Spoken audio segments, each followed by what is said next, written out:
Last couple of days, we talked about predators using the online access to our children and grandchildren as a way to prey on them.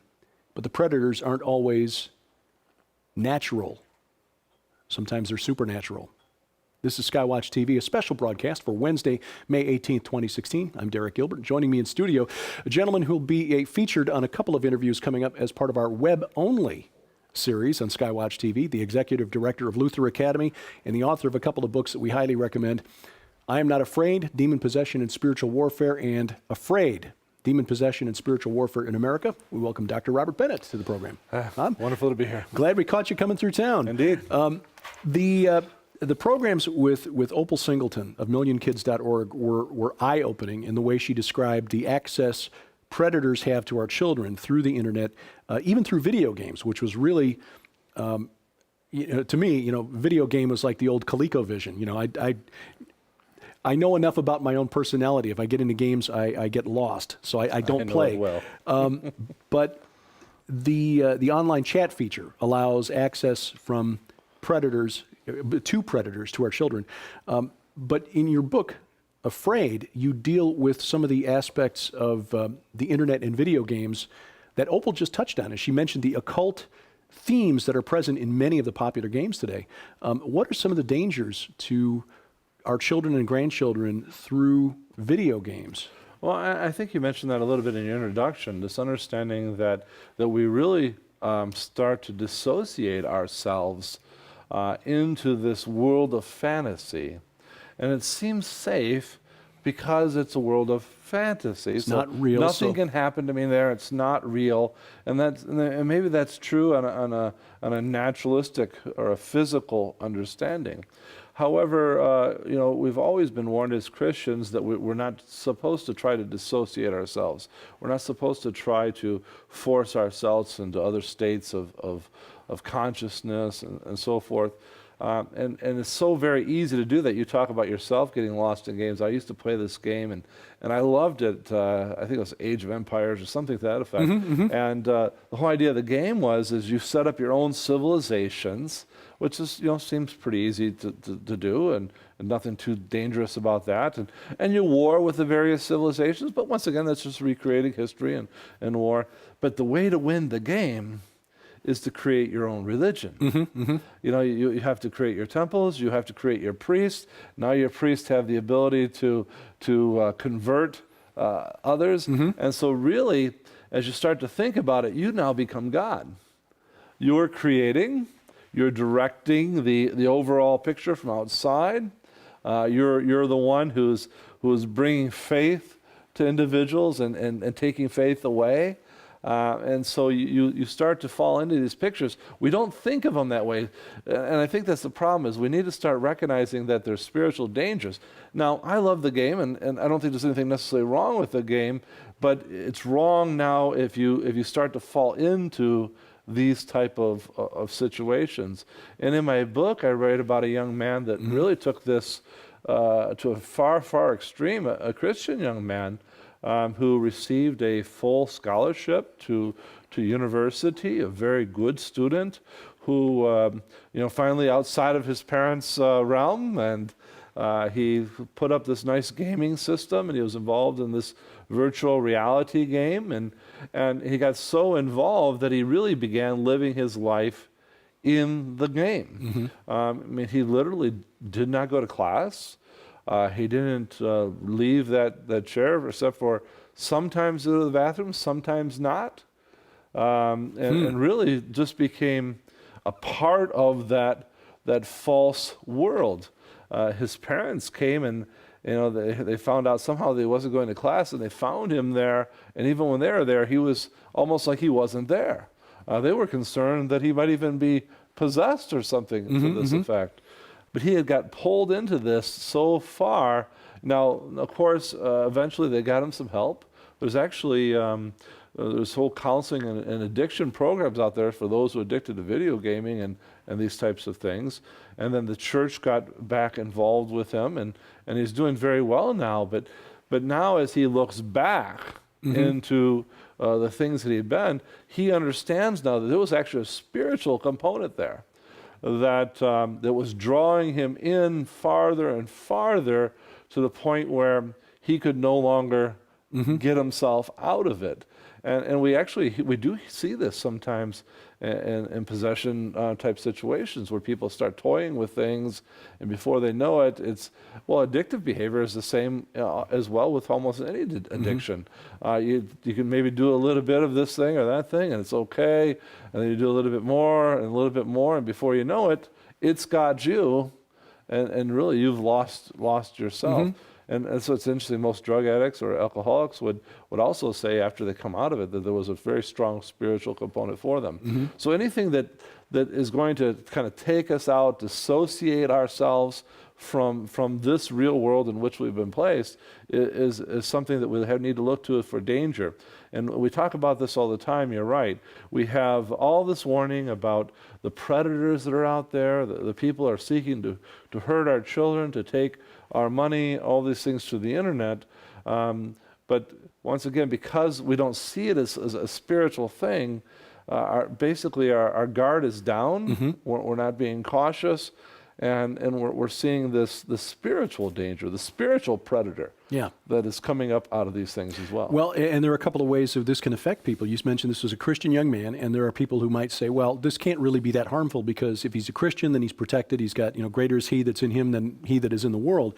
But it sounds like whatever spirit was drawing him into this game neutralized any good that he might have done in sharing the gospel, making disciples of all nations. If it can draw you away from what we are supposed to be about, the Great Commission, then the enemy has at least neutralized you, if not taken you. Yeah, and that's something I've been working on recently is the power of the lie.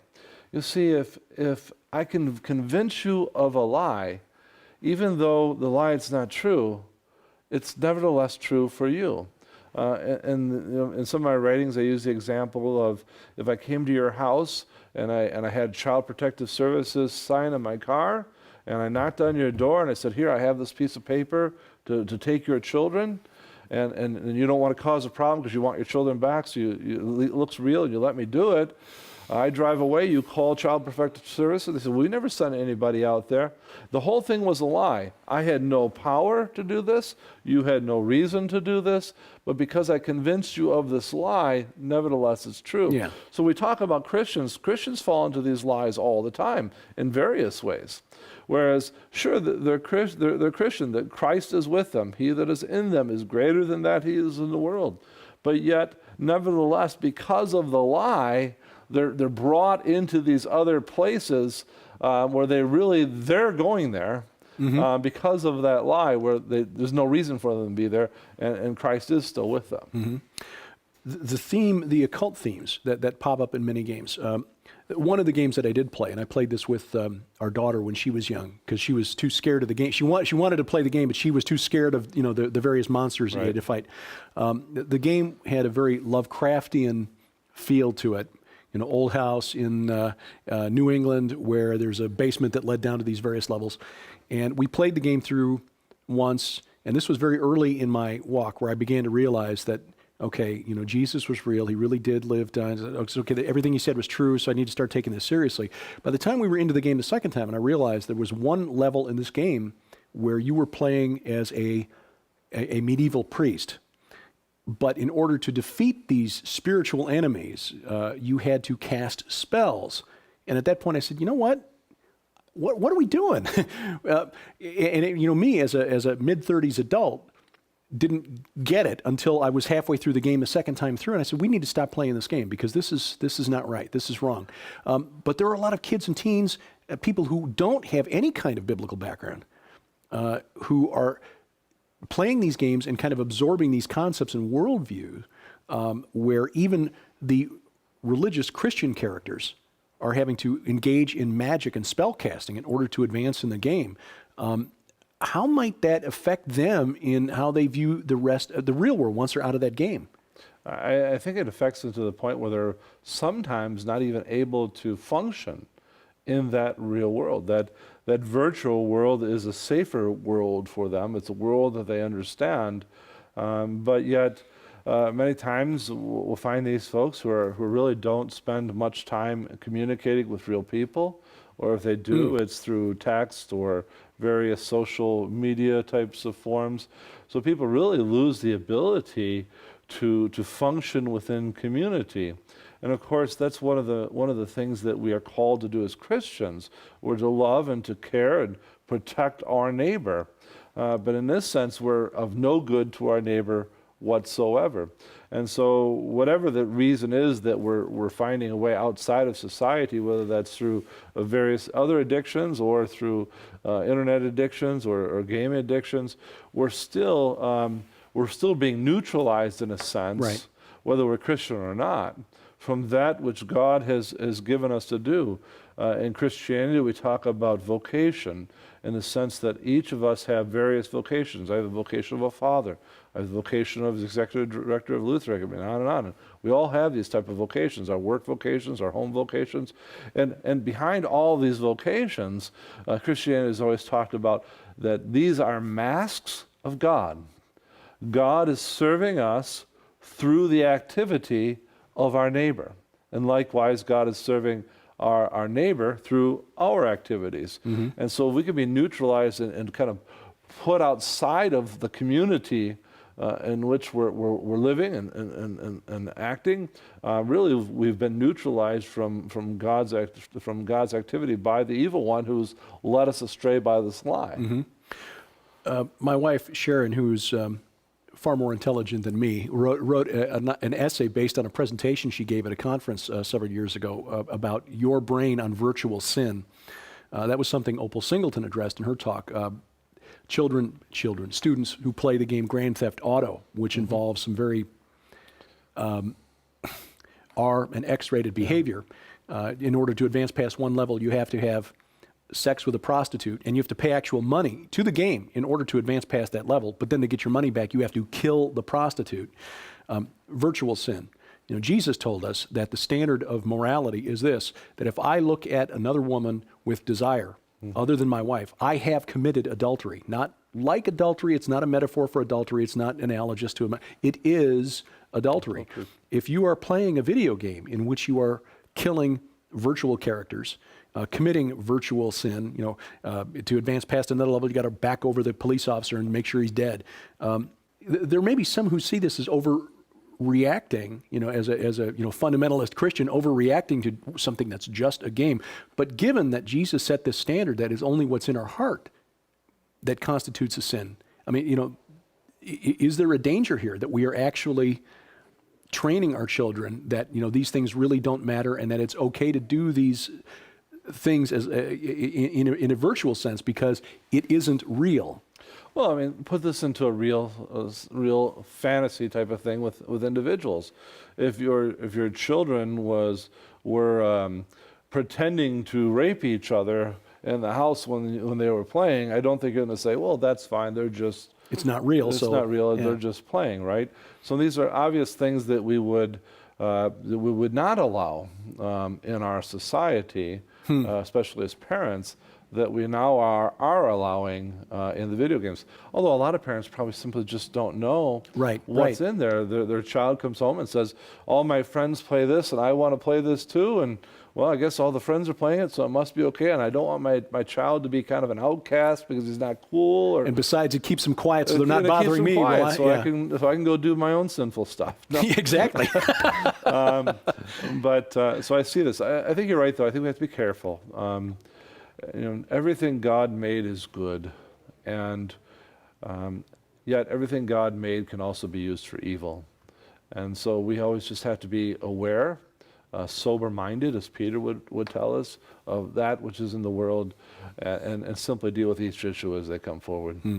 Dr. Robert Bennett is the author of a couple of books we recommend. We'll tell you how you can get these. The book, I Am Not Afraid, Demon Possession and Spiritual Warfare, and the follow-up book, which focuses on the context here in the United States, Afraid, Demon Possession and Spiritual Warfare in America. Together, these normally sell for $30. We'll add to that the Chris Putnam book, The Supernatural Worldview. All three excellent reference materials documenting the reality of the spiritual war in which we find ourselves. Normally $50 value, yours for $39.99 when you order through the SkyWatch TV store, $39.99 plus shipping and handling. Call the number on your screen or log on to skywatchtvstore.com. Bob, thanks again for your time today. Thanks. We sure appreciate Wonderful it. to be here. He will be a guest on a couple of upcoming episodes of Skywatch TV and our online content. You'll find it on the YouTube channel and also the Skywatch TV channel on Roku, along with other exclusive web-only content like Into the Multiverse with Josh Peck, Sci Friday with myself and my best friend, our science editor, Sharon K. Gilbert, and again, other interviews that you won't find on the network television schedule for Skywatch TV. You'll find more information online at skywatchtv.com. This week on Skywatch TV, Chris Putnam joins Tom Horn. They're talking about their new book. It's The Final Roman Emperor, the Islamic Antichrist, and the Vatican's Last Crusade. That'll be broadcast this afternoon on the Cornerstone Network, coast to coast, 2:30 p.m. Central Time. And again, Saturday, the Victory Television Network around Memphis and down in Arkansas, and on the Christian Television Network, coast to coast. For a complete listing of dates, times, and stations and networks, log on to skywatchtv.com and look for the link in the top menu bar that says Channel Listing. Speaking of video coming direct to your home, the Rocky Mountain International Prophecy Conference is sold out, but you can see the live stream of 32 presentations, 25 speakers, 32 presentations over 2 days, and those will be archived for 6 weeks after the conference, so you can go back and watch them again. Invite friends over, have a big prophecy conference watching party. For information and to register, log on to prophecywatchers.com. We depend on your support to keep this going. During the month of May for Mother's Day, a couple of gifts for Mom, the book's Favorite Family Meals and Unthinkable, a guide to women's self-protection, a personal journal, and a beautiful mug. All that we will send to you as our thank you for your donation of $20 or more. Just log on to skywatchtv.com/donate. If you have comments, questions, or suggestions for me, please send those to dgilbert@skywatchtv.com. And thank you for watching as we keep watch. I'm Derek Gilbert, and this is Skywatch TV. Coming exclusively from Skywatch TV for a very limited time starting May 31st, 2016. When you purchase the new book and final report from Tom Horn and Chris Putnam, The Final Roman Emperor, the Islamic Antichrist, and the Vatican's Last Crusade, you'll receive the largest giveaway of 2016, an unprecedented value of over $200 in free books, DVDs, audio files, and a data DVD library with tens of thousands of pages of ancient literature no longer available, as well as movies, WikiLeaks files the government does not want you to see, and more for your library or to give away as gifts. Included in this biggest giveaway of 2016 are Chris Putnam's full-length DVD presentation, Astrobiology and the Vatican ET Connection, the new 5-part Skywatch TV special investigative report on the book, The Final Roman Emperor, plus 2 mystery books with a $40 value, and a data DVD library with thousands of pages of ancient literature, movies, and audio series for your library or to give away as gifts. And for the first several thousand customers while supplies last, you'll also receive Satan's Dirty Little Secret, the 2 demon spirits that all demons get their strength from. Satan, You Can't Have My Promises, the spiritual warfare guide to reclaim what's yours. What Happens When I Die, true stories of the afterlife and what they tell us about eternity. Becoming a Prayer Warrior, a guide to effective and powerful prayer. An unprecedented value of over $200 in never-before-offered free products. And the biggest giveaway of 2016, yours absolutely free when you purchase The Final Roman Emperor from skywatchtv.com for only $19.95 plus shipping, beginning May 31st. But be advised, this astonishing promotion is limited to first come, first serve while supplies last. So it's urgent, beginning May 31st, 2016. You place your order for the final book and biggest prediction yet in this 4-year investigation by internationally acclaimed best-selling authors Tom Horn and Chris Putnam. The Final Roman Emperor, the Islamic Antichrist, and the Vatican's Last Crusade for only $19.95 plus shipping. This offer is on a limited time basis and will end without notification. So be sure to visit skywatchtv.com to follow the updates in the countdown to the biggest giveaway of 2016. Order the new book by Tom Horn and Chris Putnam on May 31st to receive the unprecedented value of over $200 while supplies last. Free products limited to quantity on hand and may be replaced by products of equal value.